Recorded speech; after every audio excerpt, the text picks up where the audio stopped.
covered in nicks and lumps, the lot of them.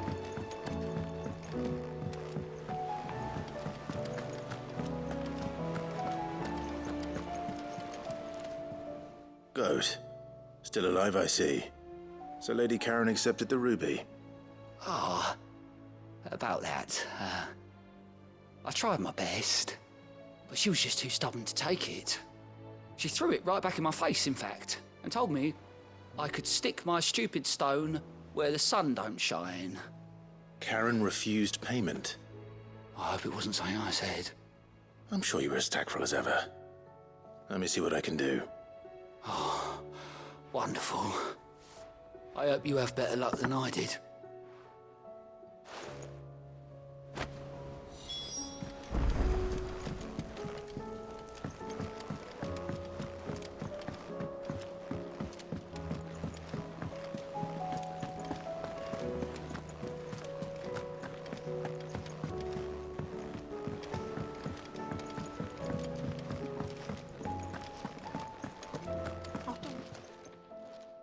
Lady Karen, Goat tells me you weren't happy with our offer.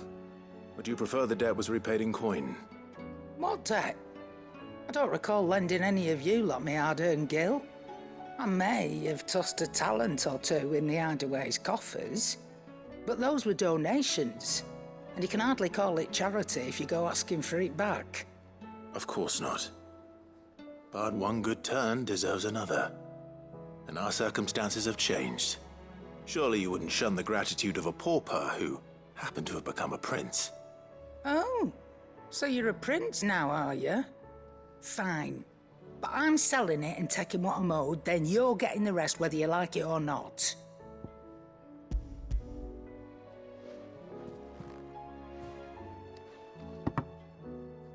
Where'd you even get this?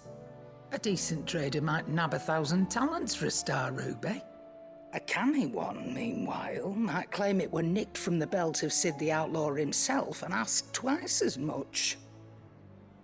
Might be I already have a buyer in mind. Might be you even know her. A fine continental maid whose beauty's only eclipsed by a guile in commerce. You wouldn't mind, would you? Not at all. Just be sure to tell her that it's always a pleasure doing business.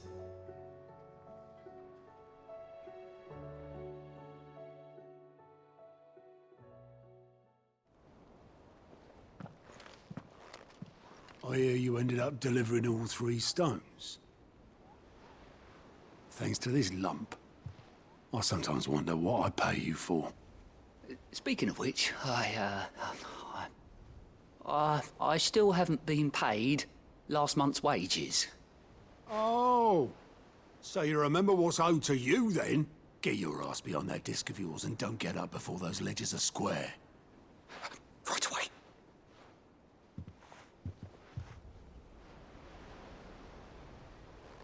I've seen that before. Yeah. Plenty of times. It was the only goblet Sid ever used. Either out of habit, or because the filthy sod couldn't be bothered to find a clean one. I knew so little about him. Like most people. Martha and the Dame both seem to have fond memories of him. I bet they do. How long did you know Sid before he... Before he died. 20 summers, give or take. Back in the day, I was a purser on a trade ship, which is where I met him. He bought passage to... I forget where. And having nothing better to do on the long nights, we'd sit up drinking island rum till the morning bell dragged me back to my duties. Quit my post not long after that. On account of making a fine maiden's belly fat. But me and Sid stayed close, promising we'd one day sail the seas again. That was before fate stepped in and said she was having none of it. The magic woke inside my son soon after his first name day, and there was no hiding his knack. Couldn't you and your family have... My family were the ones who summoned the constable, wanted the monster taken away. I couldn't turn my back on him. Forget what I felt, and I couldn't for the life of me understand how they could. Luckily, Sid was of the same mind as me. It was him who stood beside me when all I wanted was to tear the whole world down. Him who cried for me when I had no tears left of my own.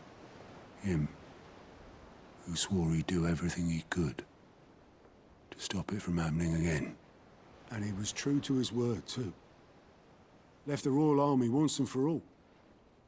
His ranks, his ribbons, gone. Just like that. Threw away everything he had.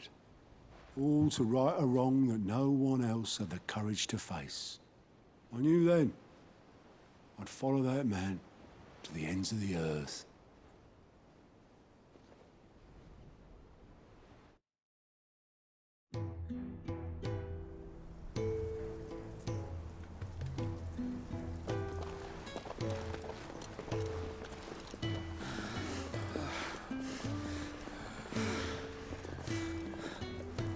He was always too clever for his own good, was Sid.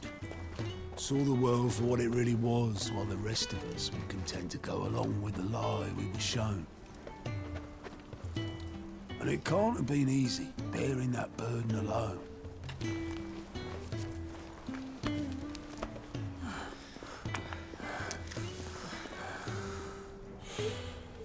But he didn't let it stop him.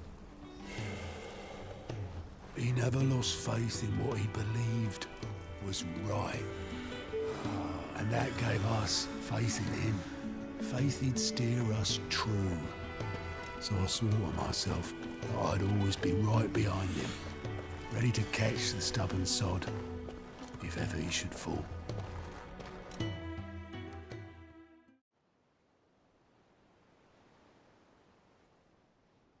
But I couldn't even do that.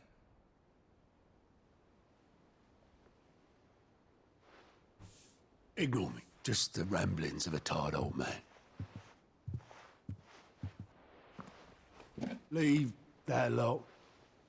I'll tidy it up in a bit.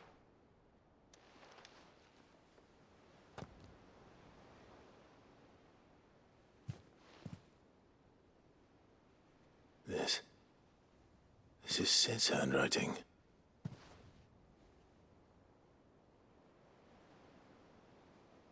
Dear Otto. I may be drunk, but I wanted you to know this place would be fucked without you. I love you, you grumpy old sod.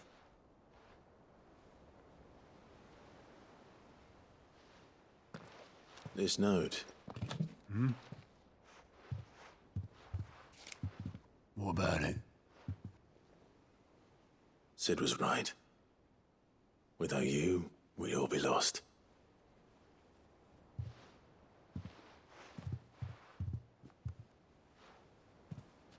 He should have bloody well said so then. Just once. Before he went. But then, why would he? Him, or anyone? I'd only have told him to piss off.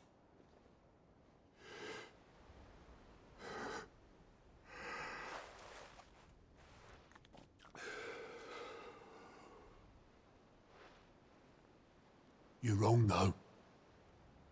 Both of you.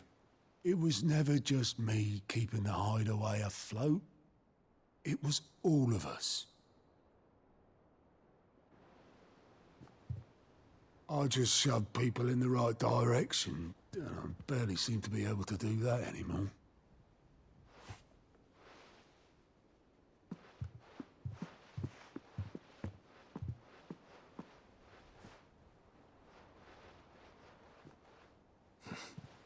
Would you rather go at the helm?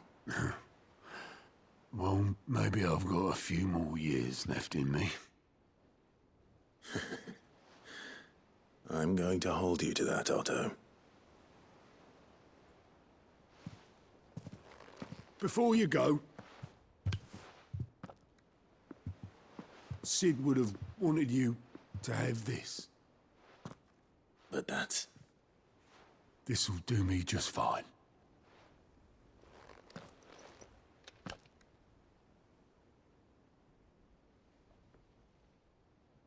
Thanks for the ray of sunshine. I'll see if I can't pay you back. Already have.